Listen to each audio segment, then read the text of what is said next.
who are fans of our show are fiercely independent-minded. I think that you don't need or want someone telling you who to vote for. I think that you can do your own research on candidates and do your own research on candidates, and that you can make up your mind for yourselves. But also, I think endorsements are tricky because you're essentially absorbing everything that person has ever done, and then it's going to come back on you if that person does anything in the future, and you're like, well, you endorsed him.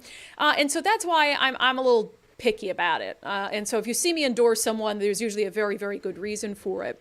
And I had no intention of getting involved in any way or using my platform to get involved in the race for Snohomish County Sheriff, despite the fact that public safety is my top issue right now. If you don't feel safe at home, in your business, in your communities, then what else is there? What else matters? So I have been impressed by what Sheriff Adam Fortney has done in Snohomish County. I've been impressed by the fact that he seems to have been able to bring people in from both sides of the political spectrum and try to get them rowing in the same direction on public safety. And it's why I was so, I think angry is the word. I think angry is the word by an article in the Everett Herald. And this is a news article, by the way. This is not an opinion piece or something like that. And it wasn't just the article in the Everett Herald. It was also the reporter's tweet that accompanied the article in the Everett Herald. So let me show you, and again, I'll just put them side by side because to me, the article was almost, the tweet was almost worse than the article. So the reporter's name is Jordan Hansen. And his tweet of his story, and it was a very lengthy story about the race, comparing both of the candidates, Adam Fortney and Susanna Johnson, who's the current deputy chief in Bothell. But this is how he framed it, and it's very telling to me. He said, a controversial far-right sheriff with constitutional leanings is being challenged by his former co-worker, a cop with 3 decades of experience in the Snohomish County Sheriff's Office. Just think about that for a second. Look at the way that he's framing Adam Fortney versus the way that he's framing Adam Fortney's opponent. A controversial far-right sheriff with constitutional leanings versus a cop with 3 decades of experience in the Snohomish County Sheriff's Office. Clearly, there is a bias there.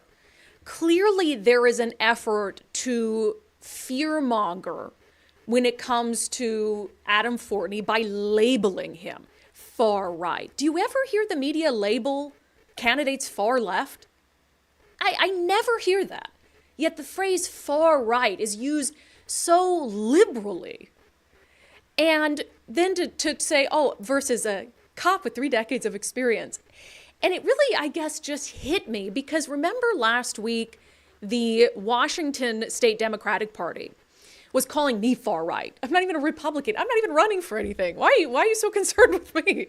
They were sending out campaign fundraising emails, fear-mongering off me, calling me far right.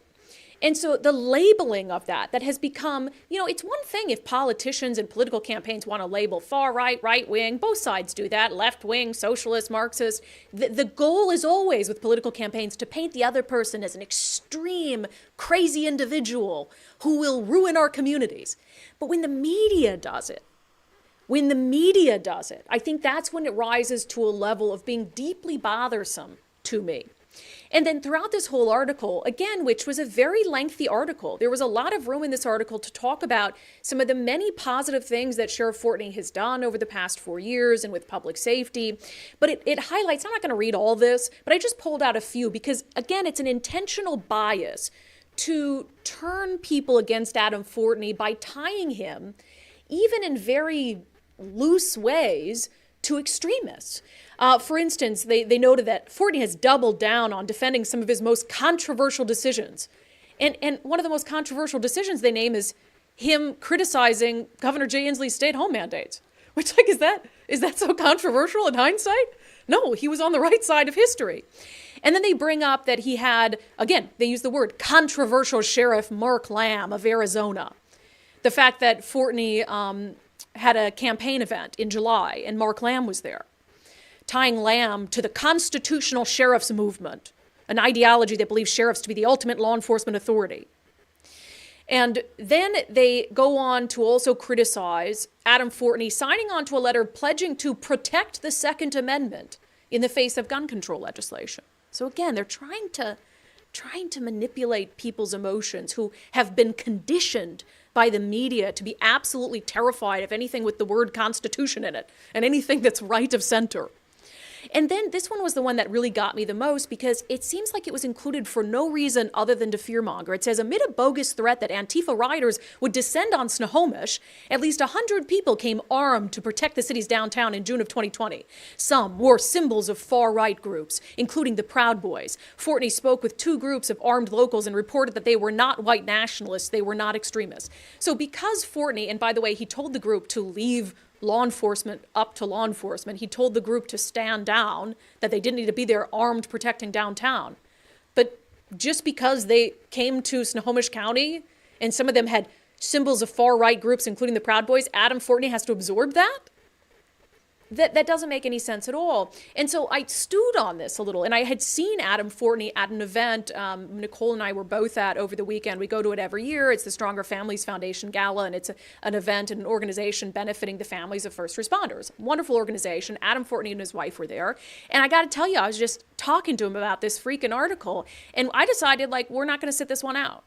Because it's bigger than Adam Fortney at this point. It's bigger than this single race. It is about wholesale rejecting the politics of fear, the fear-mongering of labels that has become so ingrained in our political races to the point where now you have the media that uses those same labels, that's using the same labels that the left employs, doing the dirty work, essentially, for the left and for Democrats and for Sheriff Fortney's opponent. And it's not right. I'm really against the media using those labels unless they can pinpoint the exact reason why, because those labels are subjective. Far right, far left, right wing, left wing. They're subjective based on the person who's using them and where they fall on the ideological spectrum. So anyway, we decided that if the Everett Herald is going to put its foot on the scales a week out from the election, that we're going to do our best to pry their foot off the scales. So today, this is our call to action today. We are going to be sign waving for Sheriff Adam Fortney in Linwood on the corner of 196th and 44th near the Fred Meyer from 3:30 until 5 p.m. So we're going to be there. And again, I very rarely get involved in political races or endorse political candidates. But this is not just, I do think Adam Fortney has done a good job as the sheriff. And I do think he has been willing to put absolute, utter nonsense aside in the interest of public safety. But it also has to do with saying we are not going to accept the fact that these races that should be focused on the life or death consequences of this particular race, of what's happening with public safety, that it should be focused on that. We're not going to allow it to be focused on these red herrings, on these labels that are intended to fearmonger. And so we also, by the way, wanted to invite Sheriff Adam Fortney on the show today to talk and have him not only react to this piece, which I could tell bothered him. You know, for a guy that's not bothered by a lot, I could tell it bothered him. And he was surprised by it, even coming from the Everett Herald. And we also want to talk about the event that we're going to have coming up in just 3 hours. Here he is. Sheriff Adam Fortney, welcome back to Undivided. Thank you for having me. Yeah, so I'll talk more about our little event we're going to have today in a moment. But the Everett Herald article that I think sparked, some renewed interest in what's happening and the way that this race has been framed. This particular reporter had spent a lot of time, several hours at an event with you, the Everett mayor, who's a Democrat, and some other officials, right? Yes, absolutely. Yeah, he just a couple of weeks ago, actually, I didn't know this reporter, but met him, and he said, "Hey, I'm going to come to this event." It was a public event, so I'm totally okay with that. And he actually surprised because we didn't have a chance to talk beforehand. Just there was too much going on, and he was talking to one of the business owners that was there that I have a 4-year relationship with in South Everett. And then it surprised me. He stayed for over 2 hours at this event, and the events are. It's not just me up there talking. We did have Mayor Cassie Franklin there from the city of Everett, a Democrat, and we had a Republican, John Nearing, from the city of Marysville. And the difference is with that is, everybody wants to show they're bipartisan and everybody talks that talk. But I think I've shown it over the last 4 years, and that was kind of the thought process behind this event. And the difference between, I think, me and if we're going to get into my opponent, all that kind of stuff, is that although they're both on different sides of the political aisle, if you will, they've been pro-public safety for the entire time I've been in office. And we have a great working relationship. So they're strong enough to not worry about the politics, as you can see what we're here talking about today. And so, yeah, this reporter was there the whole time and got to hear basically the rundown of the last 4 years of what we've been able to bring to Snohomish County. And then I see that headline in his article, and I'm like, ugh. I should have learned this quite a while ago, Brandi, but I keep giving in and talking to people and think it's going to change, but it's not going to change. Yeah, so here you guys have this bipartisan event where you're all talking about some of the wonderful steps towards trying to deal with the public safety crisis that the entire state is in right now. And you don't see a lot of that reflected in what was a really lengthy piece. So was there still a bit of you that was surprised by that he could hear all of that good stuff and not have that play more of a role in the article? Oh yeah, and it surprises me on a human being level, Brandi. And what I mean by that is I looked this kid in the eye and talked to him, right? And then not only that, he had more follow-up questions on email, which I have no problem with. I think that's fair. I responded to him, right?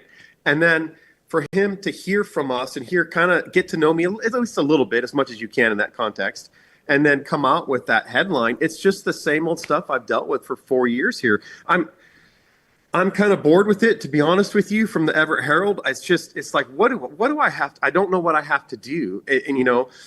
So yeah, that part is very frustrating. So I shouldn't have been surprised, but I still was, I guess, because I've given the Everett Herald a fair shake. People think that, I've been on social media or something, I'm just there to blow them out. It's not been the case.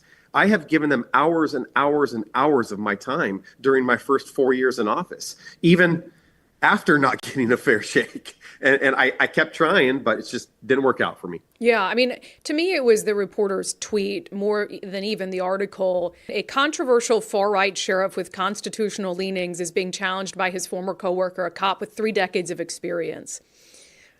How'd that strike you? To the juxtaposition that is made in that tweet? I'll be honest, it's painful. It is painful, personally and professionally, because that's not what I brought to Snohomish County at all. It is not representative of who I am. Well, I do lean towards the Constitution. I will own that every minute of the day. But that's not a bad thing, but he framed it as a negative. And it's hard. It's hard, I'm living kind of the life right now with this political thing, and I asked for it. I got in this game. So it's kind of a complaint, but it is what it is. This is why good people, I think, regular folks, don't get into this game. I'm living it right now. They are into, and I include the Everett Herald in this, and I include my opponent in this. They're into the politics of personal destruction, and I'm not going to play that game. I haven't played that game. I think I've been fair. I have contrasted with my opponent on policy stuff that she has done. People forget she has a record at the Snohomish County Sheriff's Office. She's one of the reasons I won in 2019. She was a very high-ranking Sheriff's Office person, and so, but none of that's been covered, And I don't know how many people read the Everett Herald to this day. I don't know, but they still have some impact. It's not okay the way they're framing it. Well, and the way I see it, and the reason why now this has really pissed me off, to be honest, is, I'm coming off a week of where the Washington State Democratic Party put out a fundraising email calling me far right. And I'm like, I'm not even running for something. Leave me alone. And it's this fear tactic that they're trying to, appeal to this sentiment that has really been baked in for people who watch the news, that anything right of center is really bad and scary. And there's a reason they do that. But I'll ask you, the constitutional leanings thing, which I also had a good laugh at. I'm like, constitutional leanings, does the opponent lean away from the Constitution? I guess I'm not curious. But what they get to in the article is he tries to tie you to the constitutional sheriffs movement, which is essentially a movement where you have sheriffs who believe that they are the ultimate, law enforcement authority, and that if there are laws that are, for instance, they believe against the Constitution, then they refuse to enforce them. So what ties, if any, do you have to that movement? None. That's the whole thing. Listen, I'll tell everybody this, that I've been asked this question a lot. Yeah. We've been campaigning for a year. This is one of the questions that comes up. And I describe it this way. I took an oath, believe it or not, at 17 years old when I joined the Navy, and then I took an oath in 1996 when I started this job almost 30 years ago. And I am perfectly comfortable with my oath, my obligation to that oath to both the state and the U.S. Constitution. And no one's going to take that away from me. And I certainly don't need an outside sheriff organization to come in and tell me whether I'm doing it right or not. And the funny thing about this whole thing, Brandi, is I don't, that's not a right wing or left wing statement. And I think almost any police executive who swears that same oath would say what I just said. No, I don't need any. I'm perfectly comfortable with my oath to the U.S. Constitution. So that's kind of it. Yeah, because one of the things because you had Mark Lamb, who's a Arizona sheriff and he's controversial. Do you regret having him in or appearing at an event with him? No, but there's something I missed with that. I missed the controversy, I guess. My wife and I and a couple of command staff went out to his wife and him when he came up here. They are like fantastic people, Brandi. And again, I get that they're trying to tie me to him and the right wing stuff. I am not going to play that game. Everybody, whether you're on the right or left, will get a fair shake from Adam Fortney as the sheriff if you're a good person doing good things in your community. And if there's some political statements you had made at some point, but you still want to get in the room and talk, I'm going to get in a room and talk with somebody. So absolutely not. I'm going to stand by him. And you know what? Maybe that doesn't help me politically in the long run. But man, Brandi, this is a good man, a good family. He is doing wonderful things when it comes to public safety in his home county in Arizona. And I wish we could just focus on that, but it's become overtly political this year, unfortunately. Yeah, you kind of have to absorb everything about anyone you kind of associate with. I was at an event the other day and Sebastian Gorka was at the event and I posted a picture and people are like, oh, you're such a right winger. It's like, no, I'm at events with a lot of different types of people. But on that constitutional issue, to put it to bed, if there is a law or an action, for instance, during the pandemic, when the governor, was continuing some of these mandates, or gun control issues, if there is a state law that you feel like inherently goes against the Constitution, how do you navigate that? We use discretion. That's what everybody misses in this whole thing. We as police officers, deputy sheriffs in the state of Washington, we still have discretion. So let me phrase, you brought up Second Amendment gun. We've passed some very strict legislation here. Am I bound because that went through our legislative process and the governor signed? You bet I'm bound by that. And I have no problem saying that. But where do you think the community in Snohomish County wants the sheriff focusing on? Violent felons that are already committing violent crimes and carrying guns, or what would otherwise be lawful gun owners, what might have a magazine above capacity or something like that. Where should I focus my limited resources on? It's going to be on the former, the felons that are in possession of firearms unlawfully and committing violent crime. It's all about discretion for me, Brandi. Yeah, and I mean, I guess the same would be true if there were businesses violating the stay home mandate. It's up to you whether you actually go in and were to go against and shut those businesses down or take action. Yeah, and I know my opponents use that as a negative for me, right? And I look back on that, and it was the pandemic, different time in our history. It's almost hard to put ourselves back in there because 3 years has gone by. And I probably didn't, I would change my wording. I'll just put it that way, right? Brand new sheriff, that kind of thing. But I didn't like what was going on. And I can explain it real briefly. Is our government, one person governor, actually, not government. Remember, these weren't laws. These were things that he dictated by the emergency process. And initially, everybody, we all complied. Absolutely, we did, because we weren't sure what was going to happen with the pandemic. But as weeks and months went on, it became very clear that the government was picking winners and losers. That's what I have a problem with. If it's okay for the government to go out and make a living for your family, why can't a private sector person at least have the choice, Brandi, right? If you're worried about the pandemic and you run a business in Snow County, stay home. It's okay. But if you run a excavator and you're developing property out in the middle of nowhere and you're by yourself, I thought that person should have the right to go out and work. So I decided to say something about it. That's all. And then it got super political. That's the part I regret. I didn't mean it to be political. I wanted to support people. And a lot of people miss this real quick. This little part of this is the Snohomish County Courthouse was under construction during that time. And did you know they didn't miss a day? Because they were a government contract. Yep. But if you were across the street from the Snohomish County Courthouse and in the private sector, the government shut you down and you couldn't provide for your family. I just thought the government should treat people fairly. That's all. Yeah, you're going to hear no disagreement on that from me. And I do think it's funny that that is still used as a negative, because now I think in the light of day, all these years later, I would argue that a majority of people understand that those measures were too extreme. And so to sort of go back and say, well, Adam Fortney 2 years ago said this was too extreme. I'm like, well, it was, you know. I want to ask you about one more thing, because I think it plays into this media unfairness. And I've seen this with a lot of different stories where the media will cover something like a dog on a bone and, talk about it all the time. And then if ultimately it doesn't end in the way, like court cases and stuff, that they wanted it to, or that their narrative was pushing toward, then they just sort of forget about it, right? And there was, so you've been criticized in part for rehiring 3 deputies who were fired under your predecessor. And I actually remember when I was at Fox 13, you and I had an interview, and I don't think you particularly liked my line of questioning, but I did my job. I asked you about these. We talked about it. It was one of our first interviews. But one of them was a deputy who fatally shot someone after a police chase. And this story has been used a lot because you ended up hiring him back. It's been used a lot to suggest that you're sort of unfit for the job and you're fine rehiring bad cops. But a couple months ago, the Washington State Criminal Justice Training Commission actually released a review of that use of force incident, and they found that there was nothing to prove that it was improper.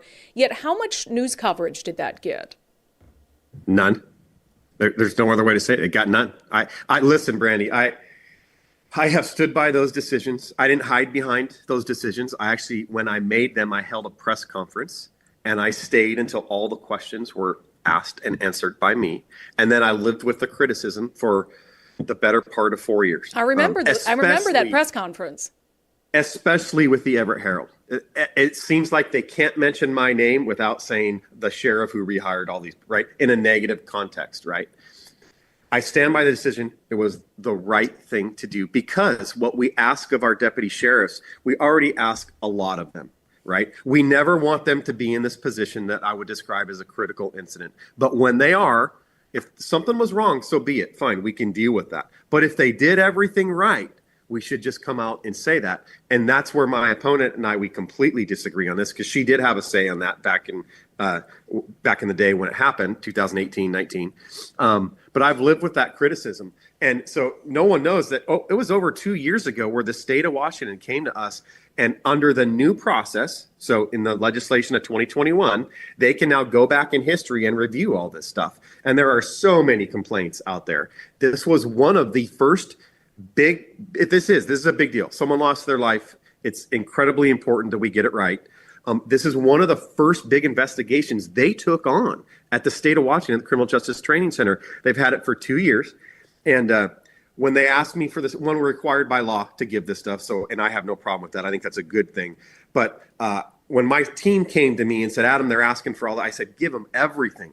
I am so glad someone else besides me, the former sheriff, is going to look at this. That's how confident I was, Brandi. And now, unfortunately, it took a long time to get to it, but I understand why. They reviewed every piece of evidence. And then in August of this year, they come out with a very simple 2-page explanation. And I'm paraphrasing here, but man, I got it right, Brandi. I was 1,000% right in this. And let me tell you, my burden was much higher than theirs. If they wanted to, what they could do is suspend or get rid of a peace officer certification. It's a very low burden of proof for them. If there was anything wrong in what I did or what the investigation showed there was some wrongdoing, then don't you think they would have done it? The state of Washington, in kind of the climate we've been in 4 years. Yeah. But they didn't. They unequivocally cited that the evidence matched what the deputy said. And that goes to our policy. It goes to state law when these things happen. That is what we're judged on. Yeah, and then after years of this coverage that criticizes your decision and paints you in a particular light for that decision, just crickets when it's deemed that your decision was accurate. And I think that goes to an inherent bias in the current media climate that's really just disappointing as a former journalist, really disappointing to see. Let's end with this, because I guess it is disappointing that all of these things have distracted from what should be the only thing that matters in this, is public safety and who is going to keep Snohomish County more safe. So for you, when you look back at the last 4 years, do you feel like you have done an adequate job of trying to keep the people of your county safe? Absolutely, yes. And this is what I mean by that, is that, man, I've been doing this for 27 years now. I have never seen anything like it.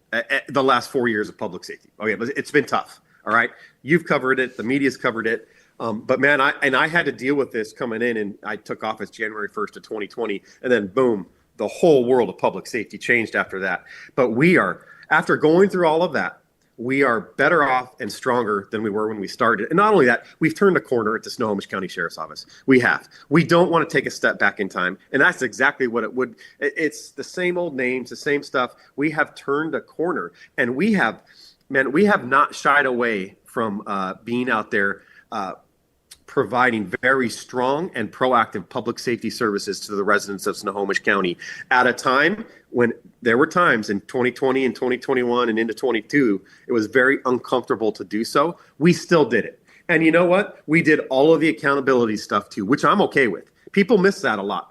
Adam just wants to go off and be tough on crime and all that kind of stuff, which I do. Absolutely. I stand by that. But we have done the amount of scrutiny that the police profession has faced in the last 4 years. We have acknowledged that. We have been transparent. We have expanded what we do internally at the sheriff's office. We brought body cams in. What better transparency for accountability than body cams? We're the ones who made it happen. So we have done some, I think, incredible things, being strong on public safety, but also being compassionate to the people in our community who need it. I have become, people tell me, my command staff tells me this all the time, I've almost become so much more liberal than I used to be. I don't like those labels and stuff like that. But I love the compassion piece of what we do now and what I've been able to bring in that area to the Snohomish County Sheriff's Office, which is some stuff that's just never been done before.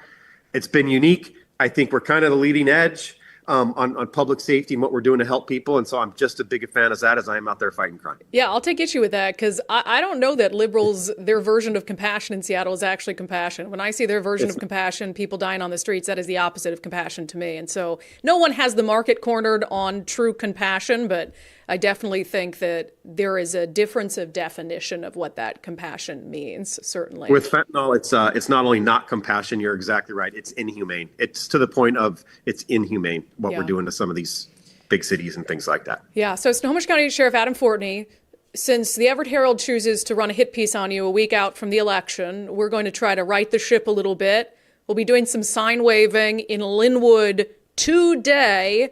What time, where should people go? 3:30 p.m., the intersection of 196th Street Southwest, 44th Avenue West. There's a great big Fred Meyer there. Can't miss it. Lots of parking, easy access. I'm hoping I have enough signs. I've got a lot of signs, trust me, but I'm expecting a big turnout. So we would appreciate anyone's help. If you're tired of this kind of, well, what you said, it's a hit. It's an absolute hit piece. There's just no way around it. If you're tired of that kind of reporting, if I can't even call it that with a straight face, come out and show your support today. Yeah, that made this a bigger issue, certainly for us. So we'll see you there. Absolutely. Thank you, Brandi, for everything. Yeah, see, just all you have to do as a candidate is get attacked by the mainstream media and unfairly labeled, and Nicole and I will round up the posse and we'll come out and wave signs for you. So Nicole and I, and I'm hoping many of you, will be out on the corner of 196th and 44th in Linwood from 3:30 to 5 p.m. today, making things right, because that is absolutely absurd. And I liked what Adam said there about discretion. And I think, the overarching issue for me in this race is that there's nothing Adam Fortney has done or not done on the issue of public safety that warrants him, being replaced. And that to me is the bottom line issue here, is he's doing what needs to be done on the issue of public safety at a time when many other elected leaders in our state are not, where they're more concerned with equity issues and identity politics than they are with just making sure people don't die, which shouldn't be very controversial. So there's just no reason, and that's why all they have is to go after him, for his constitutional leanings, for being far right and controversial. The mainstream media loves to throw around the phrase controversial without adding any sort of context to it. So this is about standing up to that as much as it is about supporting Sheriff Adam Fortney. It's about standing up and saying, no, like, we're not going to let you label some reasonable person who wants to keep the community safe because you're biased against him and because fear-mongering is the only tactic that you have. That's just ridiculous. But what he said about discretion is really, really important because, as I said, one of the knocks against him is, oh, well, he's picking and choosing what laws to enforce.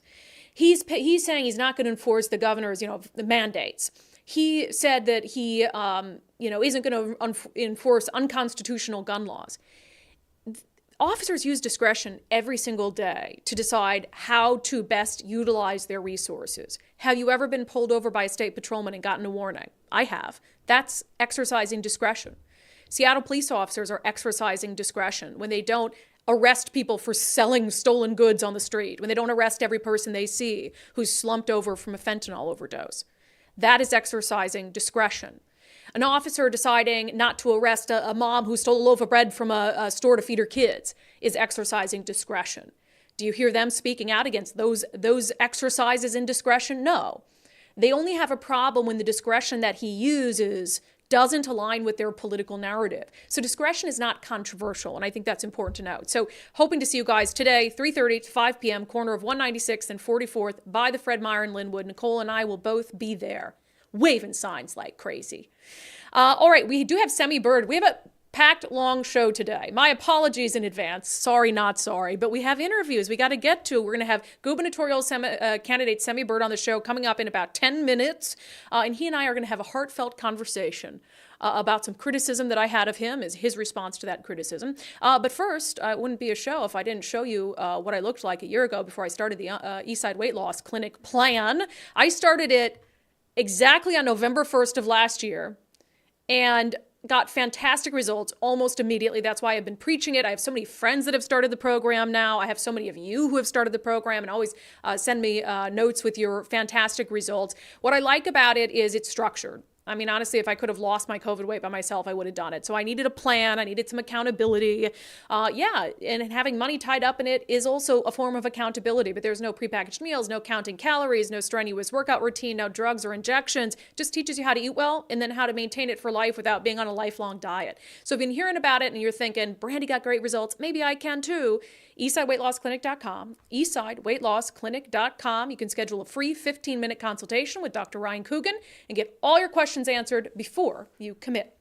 All right, Seattle voters are soon going to decide whether to triple a housing levy. Let's get to it. This segment is presented in partnership with our friends over at Future 42. Turn your frustration into action at future42.org. Look, I supported a new tax. Nicole, was this last year or this year?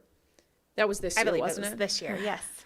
So I rarely support new taxes, mostly because I believe the government is way too bloated and they can do much more with the money they already have than they're doing. And so much of it gets spent on government red tape and bureaucracy and bloated salaries. And so it is very rare that you'll see me support a new tax proposal, especially from a government that has shown that it's incapable of using the money it has to good effect. But earlier this year, did you just decide it was this year? I wasn't listening. I asked you a question and I didn't listen. Because it was okay. Since you started doing the show. Oh, okay, sorry. Yes, earlier this year, I created a little stir and a little controversy when I supported a King County tax proposal that would specifically fund help with people who are dealing with a mental health crisis and substance abuse. And the reason I supported it is because at least it was for the root cause of the homeless crisis.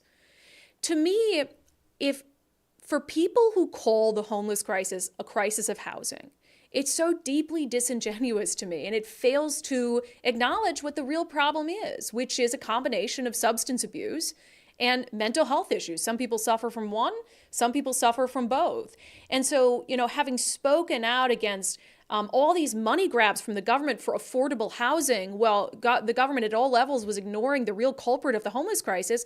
Here you had King County, and they were saying, actually, we want to put more money toward dealing with the root cause of these issues. I was like, by all means, take my money. Let's see what you can do with it this time around. I mean, fool me once, shame on you. Fool me twice, shame on me. So if it doesn't work out, that's my bad. But Seattle voters, once again, what are they being asked to fund? What are they being asked to fund a week from today? $970 million to help build affordable housing. It's Proposition 1.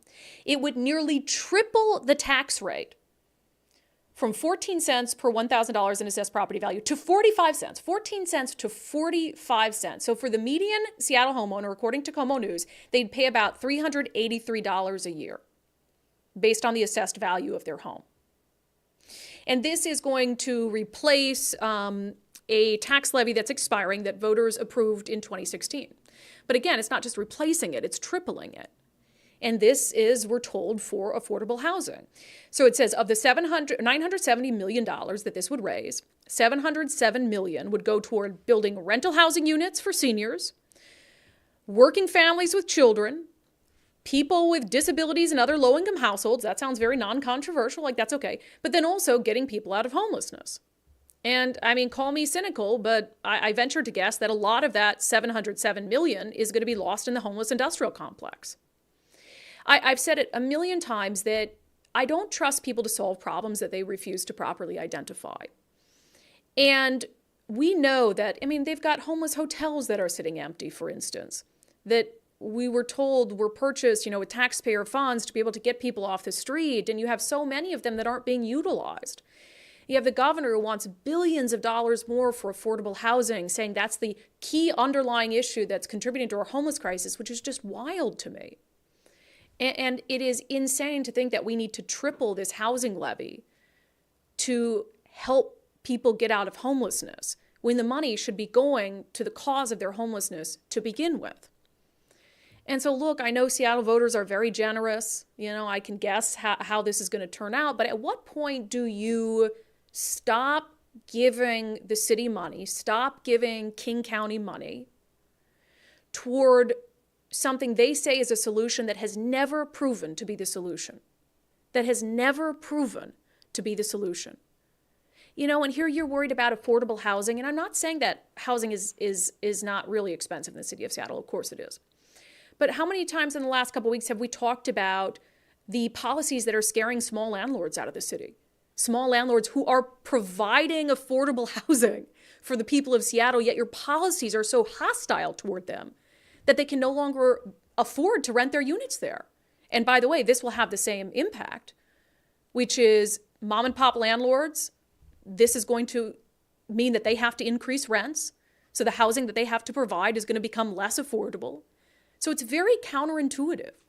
We talked about the story of Jason Roth last week. Small Seattle landlord was renting out affordable units in South Seattle. And because of the policies the city has, what happened?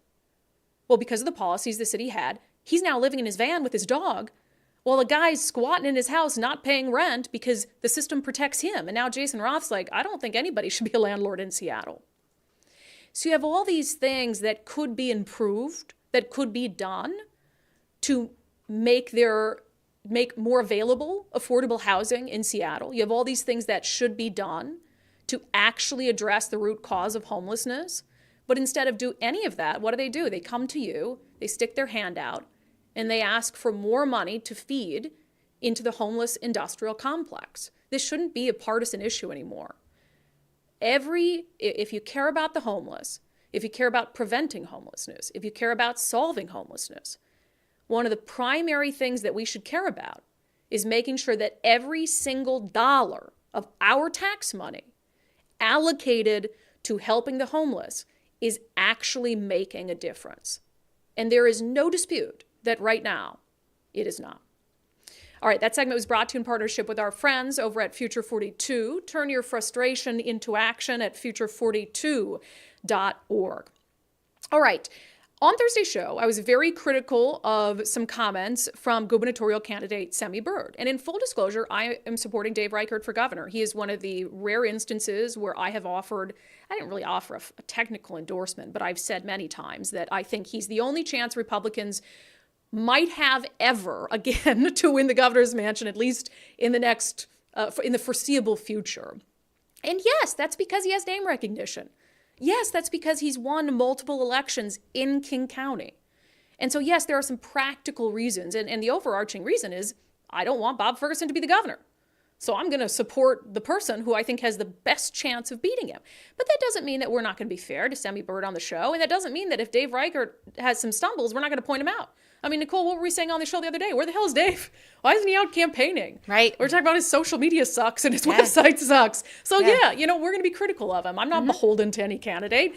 And so, Semi Bird, he's always welcome on our show and to respond to criticism. And I had criticized him on Thursday because of something he said at the KTH Freedom Series in Everett last week. I was there and I was waiting in the wings for my turn to go on stage when he said this. When we talk about splitting the vote, I came out in November of last year, just to make that very clear.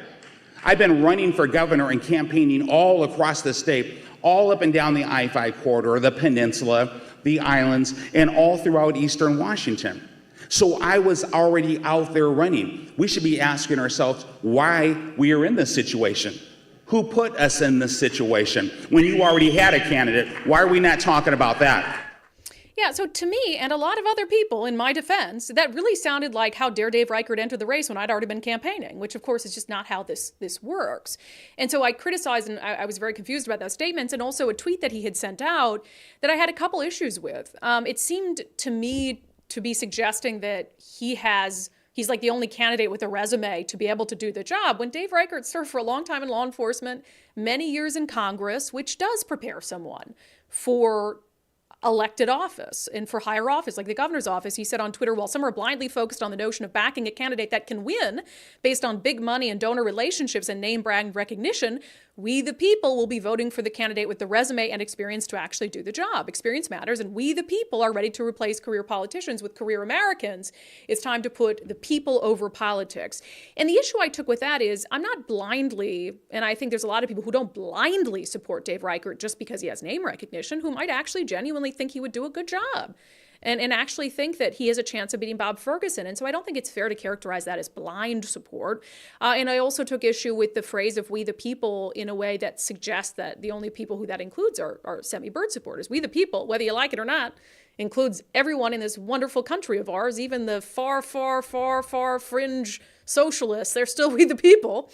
So anyway, I invited Semi Bird on. He was nice enough to join us to talk a little bit about my criticism and also some of his real frustrations with what feels like a party structure designed to work against candidates like him. Semi Bird, welcome back to Undivided. Thank you. It's great to be with you again, Brandi. Yeah, I appreciate you coming on. You know, I had some criticism for you last week, and so we always want to give people an opportunity to respond to it. So here you are. So we just played the clip for folks. You know what the clip is. When I listened to it, and actually I was standing backstage. I was lurking right behind you, and I was like wide-eyed, like, did he just say that? I took that to mean that kind of how dare Dave Reichert enter the race when I was already campaigning. Yeah, no, and I really do appreciate you inviting me on to give clarity.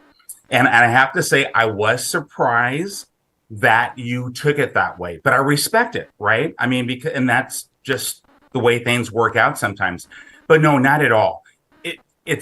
I would say it would be preposterous for me to say that. And here's why. Number one, even with our first interview, we kind of talked about this and in terms with other candidates. There was candidates that were in this race before I got in. So if that was the case, well, then I could make the argument or someone can make the argument, well, Semi Bird shouldn't be here. So no, not at all. That was not my intent. I didn't even have that as a thought. So that's why I was too surprised, which is why we're here together today so that I can bring clarity. So no, Dave has every right to be in this race, as does everyone else that's in this race. That's just the way the system works and the way it should be working. We have a primary for this very reason. And so I'm looking forward to going into detail to explain why I said what I said and what I really meant by that. And again, as you know, and your listeners know, I would never say, well, Dave should not be here, right? I was first come, first serve. That's ridiculous. Yeah, and please, this is an opportunity for you to clear it up, because I wasn't the only one backstage. There was a whole group of us, and we're looking at each other like, what? And so I'm certainly not the only one who took it that way. But it did come across as maybe not literally Dave should not be in the race, but that he's to blame if there's any vote splitting. So clarify what the point of that remark was. Yeah, and Brandi, you and your listeners may or may not be aware, and so I don't want to make an assumption. But I'll ask, are you aware that very high profile individuals have been approaching me, asking me to step out, to step aside, to make way for Dave Reichert? Have you been aware of that? I don't know any specific high profile individuals who have come to you. No, I'm not privy to that. So who? So let's go into detail, because I think facts matter. Sure. So specifically, United States Representative Kathy McMorris Rodgers. Okay. Had me drive all the way to the Davenport Hotel to meet with her. Wonderful lady, brilliant, kind. And we had a great conversation. And she was very pleasant. And then she said, we have been wanting Dave Reichert to run for years. And Simi, we think if you would consider stepping aside or into this position, you could still be in the team, etc. So let's take that as it is. Here I am running, right? And that's what I was saying. I've been running since November, working really hard to get my message to the citizens of Washington State. Kathy McMorris Rodgers is not the only one that's asked me.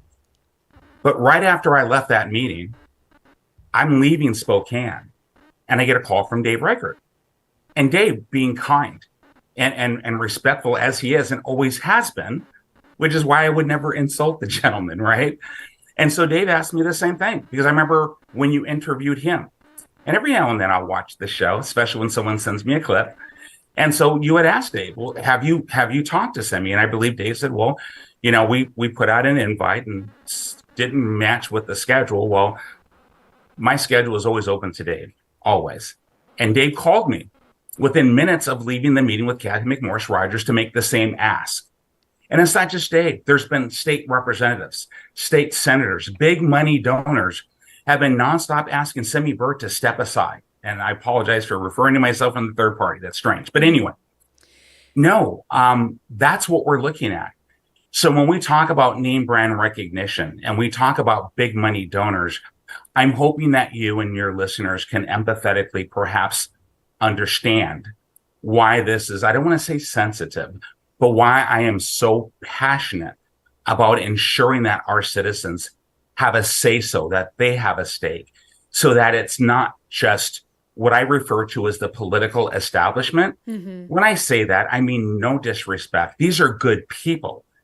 They just believe that it's important for them to make those controls, to put them in place to ensure, let's just say, so that we don't split the vote. And so when Jason Rance asked me the question, and you heard me say we should ask that question to those individuals, that's who I was referring to. So perhaps this gives you a little bit more context and an understanding to my words. Yeah, I mean, but who cares, Simi, if people want you to drop out? I mean, you're your own person. It's not like Kathy McMorris Rodgers coming to you and saying, will you drop out, is like the death knell of your campaign. So, and actually, let me just skip past that, because I think there's a question that would get to the heart of all of this. The first time I had you in, I asked you, because Republicans are planning to do a nominating process for this position and others. And they're doing that so they don't wind up with a bunch of Republicans in the primary election, and then we send 2 Democrats forth to the general. You told me the first time we spoke that you would respect that nominating process. Has that changed? No. Well, here's what I would say to this. What I said to you, and this is good because we recorded it, right? And I said, if it is clear that I am not winning, most definitely I would step out and support the candidate that is clearly winning. Those are my words.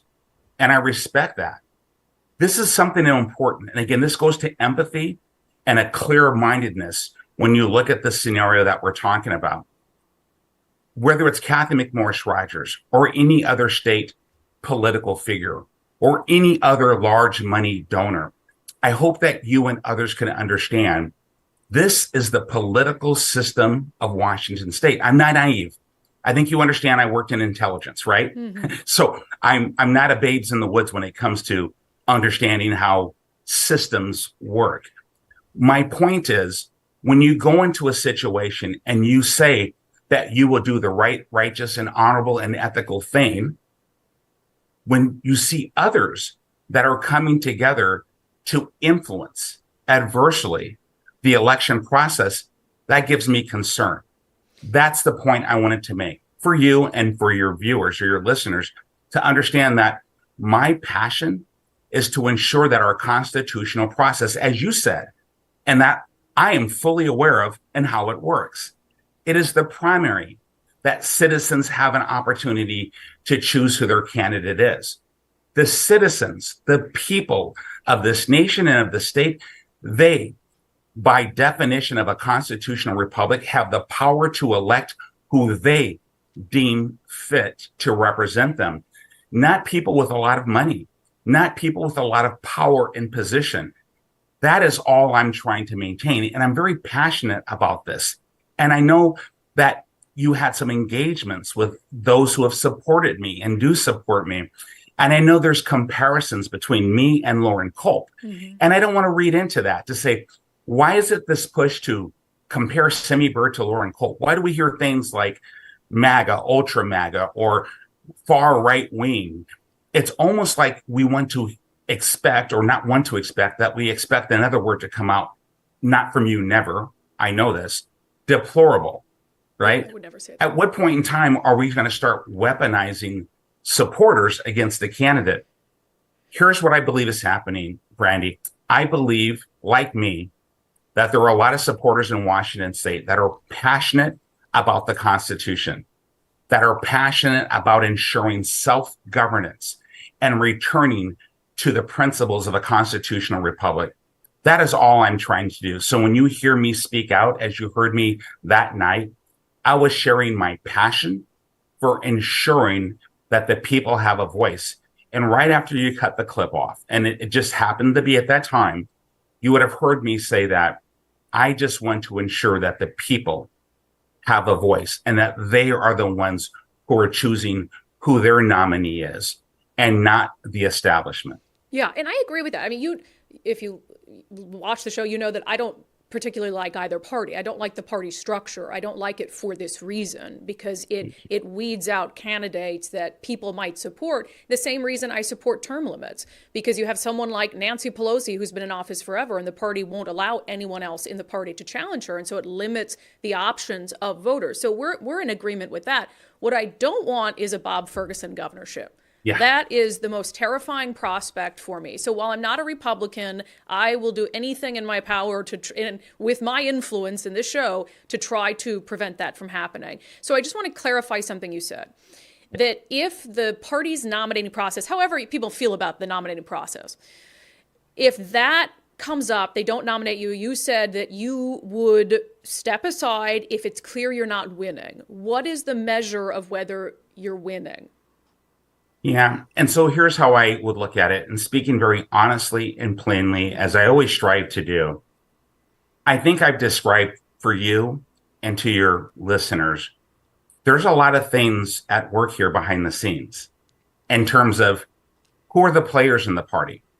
Let's just say King County. The leadership of the Republican Party in King County is definitely not in support of Simi Bird.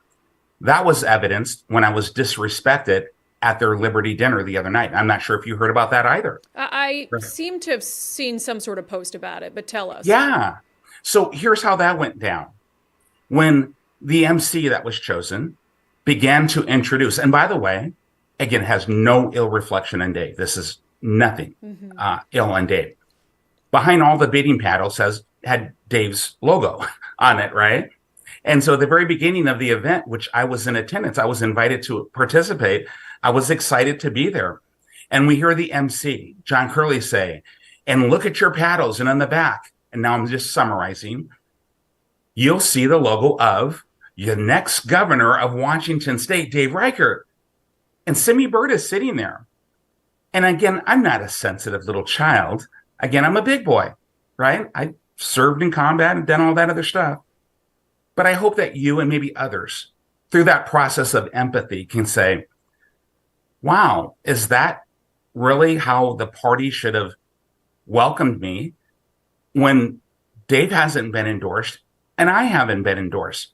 So in a situation like that, should I not expect fair representation?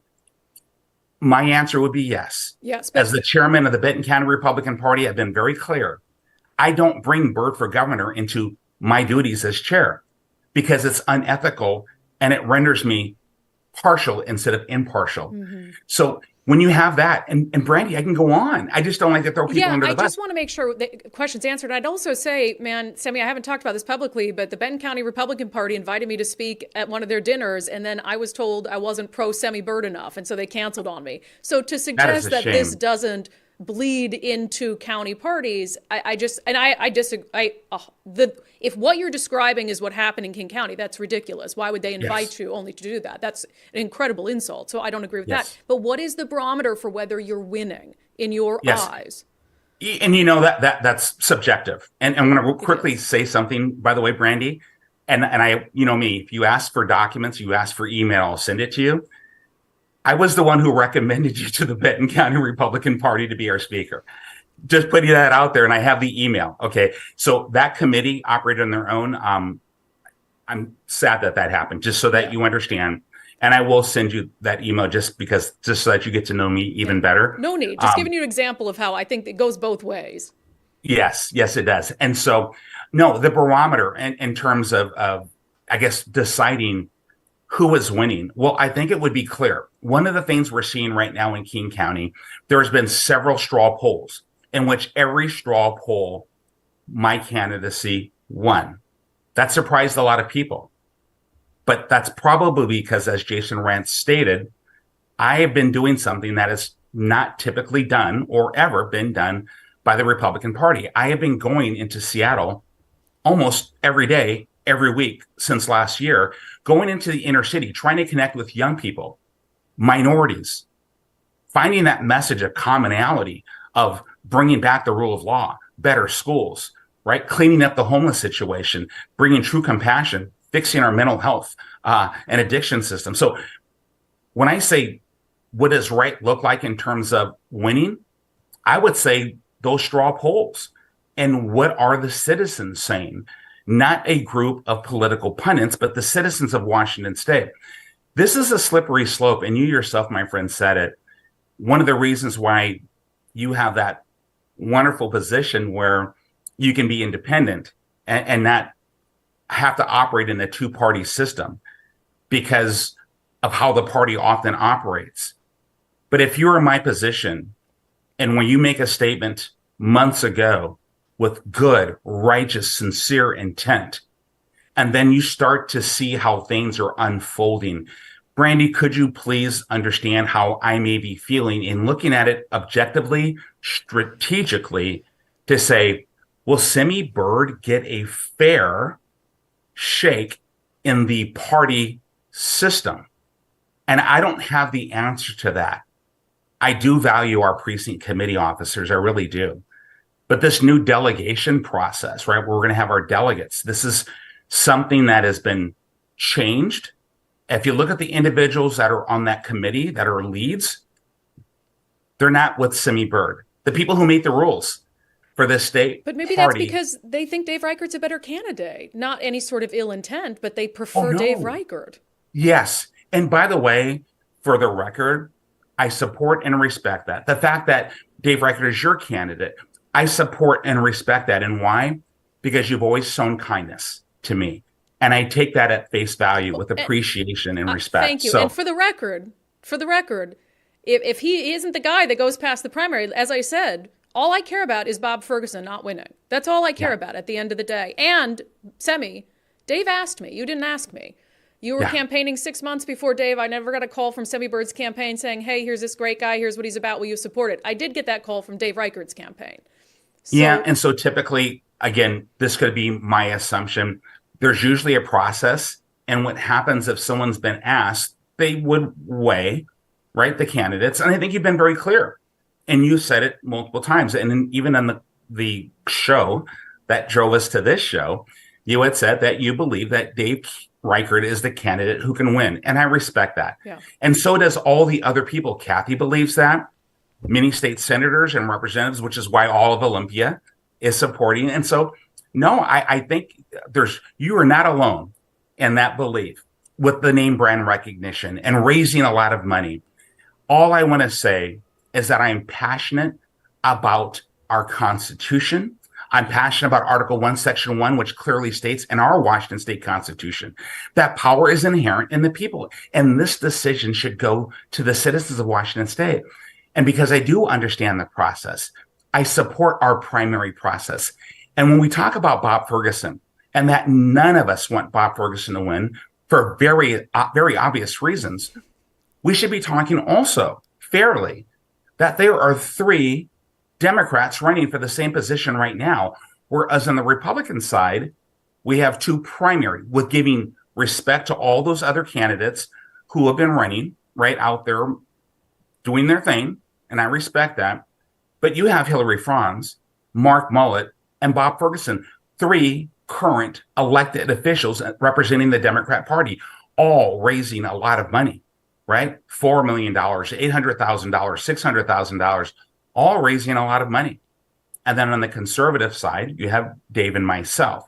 And yes, Dave is doing great at raising a lot of money, and we already know why, because all of these individuals are part of that establishment donor base who made it very clear that they are in it for Dave. And I respect that. And they have every I right gotta to push that. back against that really quick. And I know we're running short on time, but couldn't it also be, yes, there's some big donors behind him, but that he, served the state for years in law enforcement. People know him from his time in Congress. Couldn't it also be that there are regular we the people in Washington who like Dave Reichert, that his support is not just drummed up by big money donors in the establishment, that there are genuine people who prefer him as a candidate? Brandi, I would go as far as to say, no, it's not. Could it be? But in fact, it is. Because I respect and honor Dave's record in terms of his service as a law enforcement official, a leader in law enforcement. So no, it's clear. Absolutely. There's people support Dave because he has served in law enforcement, one of the most noblest professions there and out there, and which I'm a big fan. So no, obviously I would agree 100%. Not could it be, but I will say there is, and there are people who support Dave because of who he is and his service as a law enforcement professional, his service in Congress. Whether you agree with his voting record or you don't agree, there are those who respect him for his service to his state.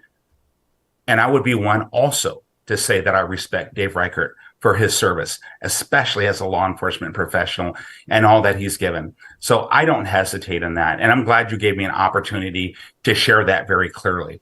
Yeah. So again, all I want to do is represent everyday citizens that want a voice, that believe to getting back to self-governance, where it is we the people. And all I ask is for an empathetic understanding that there is a system at work. Yes, there are just good people who like Dave and support Dave. But again, that system is not there for Semi Bird, and that's fine. I don't begrudge that.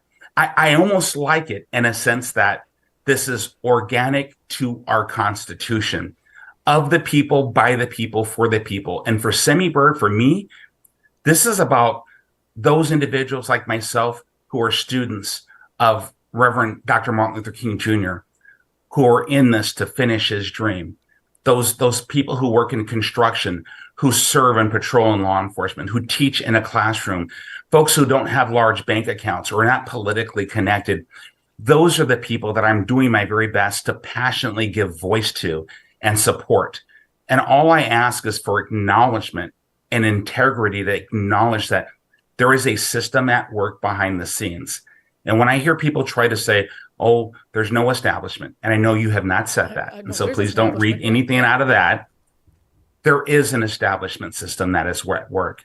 And if we look at this fairly and objectively, could you look at this and see how this could be influencing election outcomes? Yeah, and I would say so. you do get empathy from me. And there's like I said, if you want to find someone who shares the frustration with the party structure, you have good company in that from me. But I think what I want to end on what you just kind of articulated, and I'm glad you did, and I hope that your supporters and Dave's supporters will take that to heart, which is, sure, we can talk about how the party structure can improve the chances of one particular candidate. But I also don't want to get lost in, there are good people who support you. There are good people who support Dave. They have their reasons for doing it, whether they think it just has a better chance of winning, whether they like your message. And I just don't want to get to this point where it becomes such a vitriolic situation where it's like handing things over to Bob Ferguson. And that's what I'm really scared about. But Semi, I'd never encourage or tell you or call you and say, Semi, you got to get out. This is America. Love it. Run. Do what you want to do. Do what makes you happy. But I think we can do it without, I'll end with this. We the people includes everyone. It includes people who support Dave, people who support you. It includes people who support Bob Ferguson. So I think that's what I'd ask of you is, when you use that phrase, we the people, we the people are going to replace career politicians or whatever it is, remember that is an inclusive term and it should remain an inclusive term. Oh, 100%. That is the whole beauty of America, that diverse representation in we the people, again, of the people, by the people, for the people. This is something I am very passionate about, returning us to a true constitutional republic through self-governance of everyday citizens standing up to get engaged, to get involved. And one of the things in terms of the party structure, when I look at these galas and these balls, you typically don't see true representation of we the people. You typically see the same specific demographic and representation. And that is one of the blessings that we have right now, even with our campaign. My story of coming up from nothing into something, this reflects the greatness of America. And so I am passionate about our Constitution. I am passionate about self-governance and restoring that power back to everyday citizens. And our primary system and process will vet this out. And I'm looking forward to it. I really am. And I'll say this again, very clear, without equivocation. If Dave Reichert wins the primary, Semi Bird will be right there with the Reichert sign. If Semi Bird wins the primary, I want Dave and his team out there with the Semi Bird sign. And when I say I want, I would respect and I would be honored if they would. So no, this is an opportunity to bring clarity to any misconception, misperception. And I appreciate the opportunity, Brandi. I really do. And I appreciate you. Yeah, it's always here for you, Semi. So you keep doing what you're doing and you're always welcome back on. Thank you, Brandi. I appreciate you. All right, that is gubernatorial candidate Semi Bird responding to our criticism of him last week. I'll say of that, look, there is nothing wrong with being focused on whether someone can win. It's not as if there isn't history to show us what candidates are more successful in this state than others. And to be fair, it's not as if Dave Reichert's a shoo-in either. We haven't had a Republican governor in this state for 40 years. And so there's a reason for that. And to be focused on, okay, how many people know who this person is? How much money are they raising? Funds raised are a direct reflection of how much support you have. And so I don't think that's, we shouldn't be easily dismissing, they're just the mainstream, candidate with the most name recognition. Well, that kind of helps, unfortunately, in our current political system. I'll also say is it seems very clear to me that Semi doesn't have plans to abide by a nominating process. I tried to kind of ask that question in a couple different ways, but it seems like he has his own definition of whether he's going to be winning at the time. And he wants to use straw polls or whatever it is. So it just seems to me like he's setting it up for, coming to that moment and saying, well, in his opinion, based on whatever metrics he's using, he's winning. So I'm curious what the Republican Party has to say about that, because they were really hoping to be able to do that to avoid any risk of two Democrats moving forward to the general election. So glad Semi Bird took us up on the opportunity to come back on and to clarify. I'll save this for comments. Let me move on. We have a lot to get to, and we'll just fly by the rest of the show because we got to be up a sign waving in Linwood at 3:30. All right, we've been talking about the current state of the real estate market, because whenever the economy is sort of sluggish and interest rates are high, if you're thinking about selling your home, you might be thinking, Brandi, this is not a good time to do it. But home prices have actually been going up a little bit, which sounds counterintuitive. But Wes Jones with sellwithwes.com explained for us what's happening. We should be experiencing not necessarily a crash, but we should be seeing a reduction in purchase price. When you have interest rates jump up by nearly 40% in over a 12-month time span, that should be compressing pricing, but we're actually seeing the opposite.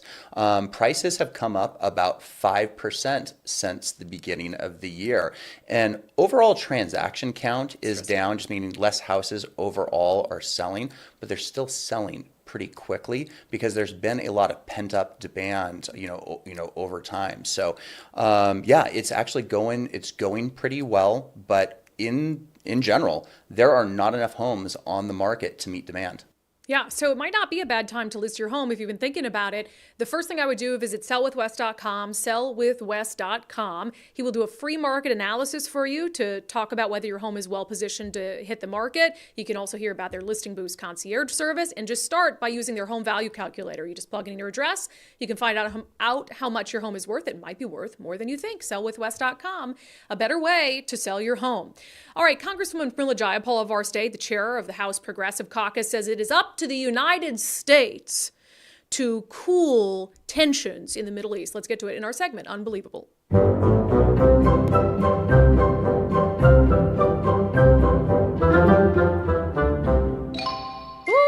All right, Congresswoman Pramila Jayapal, she's been criticized previously for her comments on Israel. She called Israel a racist state not too long ago, tried to backtrack and clarify that she believes Israel has a right to exist, etc.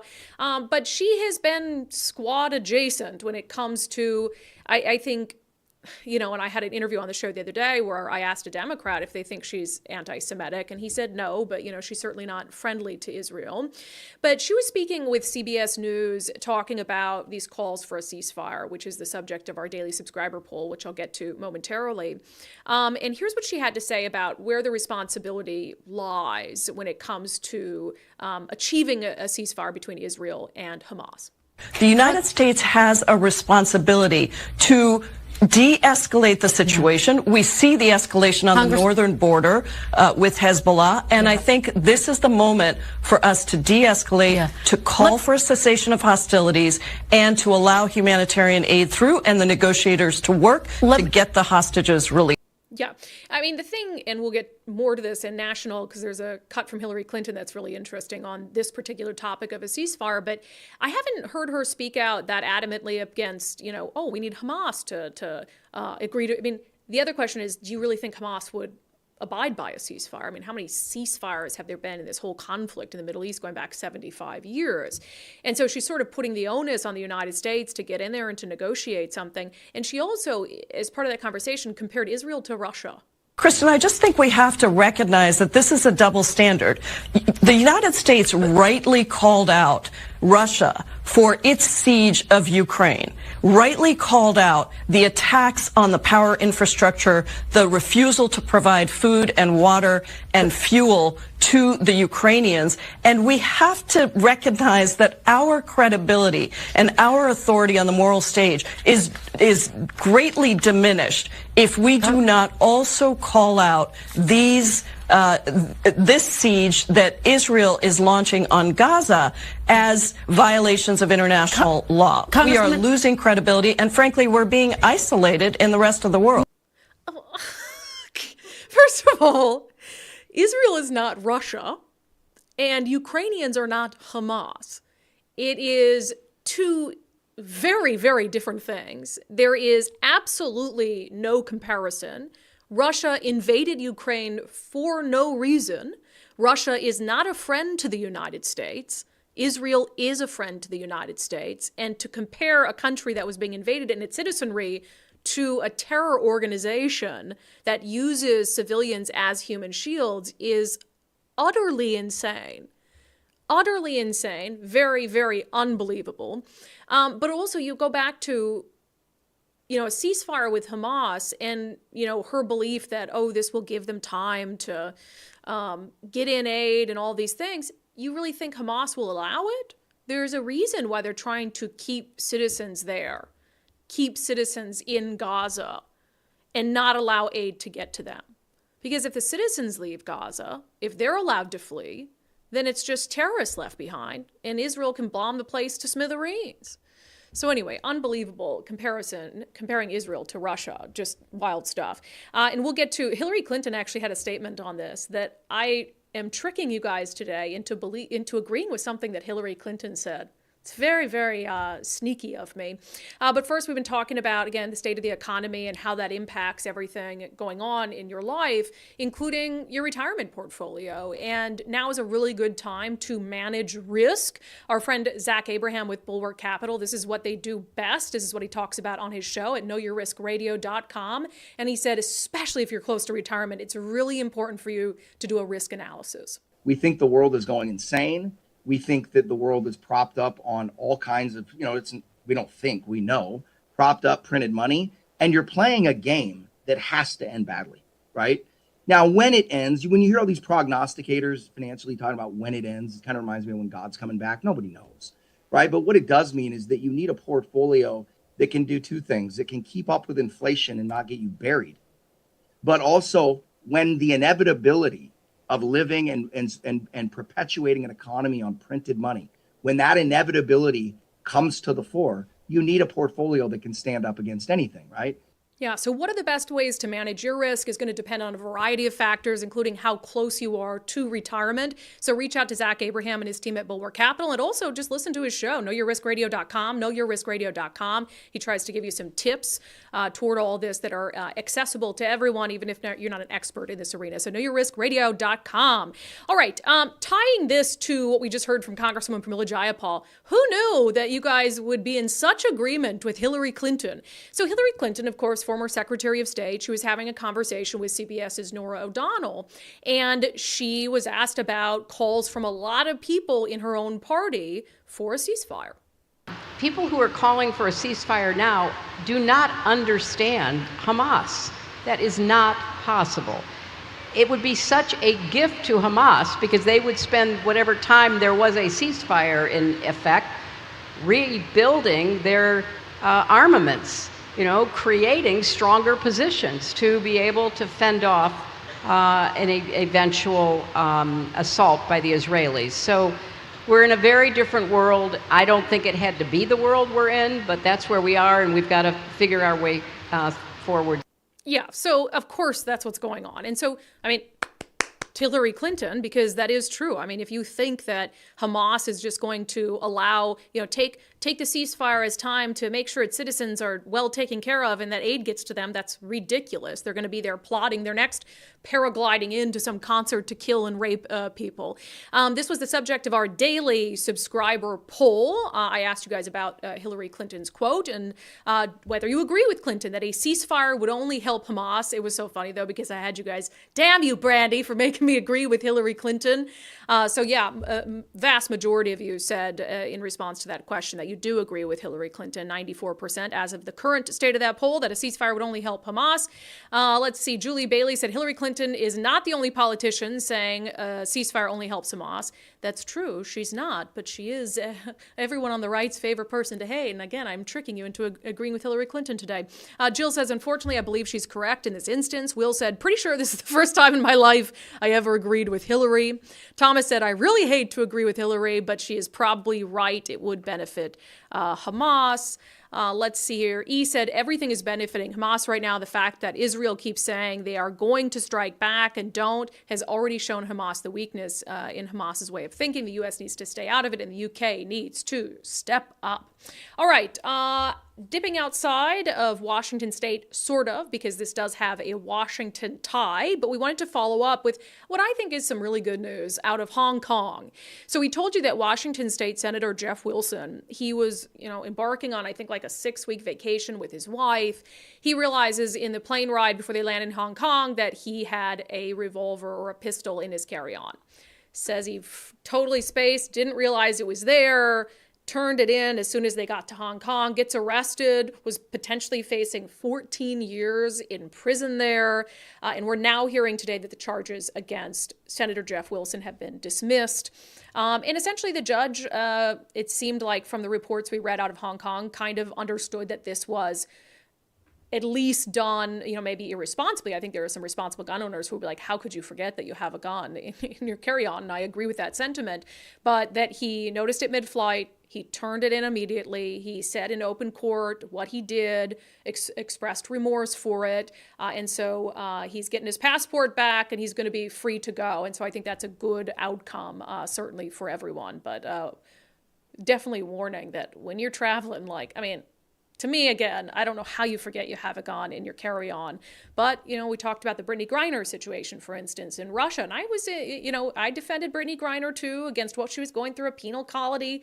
And she was definitely a political prisoner. I said you ought to have not brought hashish oil or whatever it is into Russia. But you need to know and be extra careful when you're traveling abroad. I mean, that is just common sense. All right, before we get to questions and comments, I've been talking about First Mark Insurance. Our friend Dave Taylor at First Mark. Mike and I are members of the First Mark family. All of our insurance is handled by First Mark, a local company. We love it because it's just one call, no matter what kind of claim we might need to file. And it's a local company, so I'm not sitting on some sort of phone tree. Mike and I took the First Mark Challenge, which essentially entails talking to them about your current insurance, talking to them about your insurance needs. They go out, they shop the market for you, and they come back with their recommendations. Here's Dave Taylor, the CEO of First Mark. Our client is anybody that values advice and wants to have a partner in their insurance buying decision and in helping them manage those accounts moving forward. So it can be as simple as someone that owns a car and rents an apartment to the uber wealthy that have assets all across the world that we need to insure. So we really, what's most important for us is somebody that values this partnership and wants to have us guide them through it. Yeah, and I think advice is really important right now because you've probably been hearing stories about people who are having a hard time getting insurance. Maybe they've made a few claims. And again, given the state of the economy, you have insurance companies that aren't making as much money as they want to. And so they're not taking on what they might consider to be risky clients. So if you've found yourself in a situation like that where on your own, you're trying hard to get insured and you're having no luck, you need someone who's on your side, who's on your team, and who knows the business. So try the First Mark Challenge, firstmarkinsurance.com, firstmarkinsurance.com. It does take you a little time, about an hour, to have a conversation, go through the First Mark Challenge with them, but I will tell you that it will pay dividends. You might save money. I hear from people saving $100 a month or more, or like Mike and I, we're paying the same amount, but we have much better insurance and much better customer service. So First Mark Insurance, they work for you. All right, let's get to questions and comments. Uber long show today on Sheriff Adam Fortney being called far-right, controversial, constitutional sheriff. Kyle says Snohomish County has been speeding to the left as people flee King County. Unfortunately, it's not just the larger cities anymore, though. It's even working its way to Snohomish, Monroe, and Arlington. Tara says, persuasive writing, definitely not journalism. Super disappointed in the Everett Herald yet again. Hey, cancel your Everett Herald subscription. Subscribe to Undivided for $5 a month, undividedpod.com. All right, Jill says, I feel the founders of this country made mistakes by having parties. Everyone should run as independents, no labels ever. Hey, George Washington wanted that. George Washington was very, very cautious of of parties forming, and he warned about it before he left office. Bunky says there's nothing wrong with right wing. Well, it depends, but also it's used as fear-mongering. There's a lot of voters in Snohomish County who hear the phrase right wing and they just run the other direction. Todd Welch, they try to blame Fortney for making the sheriff's office political, but the Snohomish County Democrats did it by trying to recall Fortney not once but twice, or was it 3 times? It was like more than once. Gary says he definitely makes living in Snohomish County more tolerable. All right, on the Seattle levy that Seattle voters are going to decide whether to triple to pay for affordable housing. But Dano says, but Brandi, they should put that money they have got for housing into rehab and mental health. They don't need any more money, period. Yeah, I tend to agree with that in a certain sense. Cynthia, on Semi Bird and what's happening in the governor's race, Cynthia says, every time you refer to Bob Ferguson as the heir apparent or probably the next governor, I feel like it is promoting that your vote doesn't count. He does have to win the primary to get to the general. He has 2 good Democrats running against him. Same as referring to Dave Reichert as the Republican nominee. We need every vote to be cast, so let's encourage folks to get out and vote for their person in the race. Yeah, I mean, I've never called Dave Reichert the Republican nominee. I will say I understand the point about not referring to Bob Ferguson as the heir apparent. I kind of have been using it as reverse psychology where I want people to be like, no, we're going to get out and try really hard to make sure Bob Ferguson isn't. But you also, and I'll always be realistic with you guys, and that's why I say that I think Dave Reichert has the best chance of winning, just realistically. Realistically, it's going to be hard to beat Bob Ferguson, and I think that's an okay thing to acknowledge. And if that bothers you, then you need to be out there waving signs, raising money, helping support whatever candidate it is that you support. Sharon says, Semi has been running for almost a year. No one in our area has heard a blip from him. Maybe he should step aside if he hasn't gained any ground. Two Ladies Midwest Adventures says, I'm impressed he came on and clarified his position. Much respect. Julie Bailey says, nothing is wrong with stepping aside to not split the vote when it is so crucial that we have Republicans in the primary election. Okay. All right, good questions and comments per the usual today. What do you think? Should we get to our closing sanity check? Sure thing. Boop. Kamala Harris on why her and President Biden are just so dang unpopular has an opinion to share. I think she was talking to CBS News here. Let's hear it.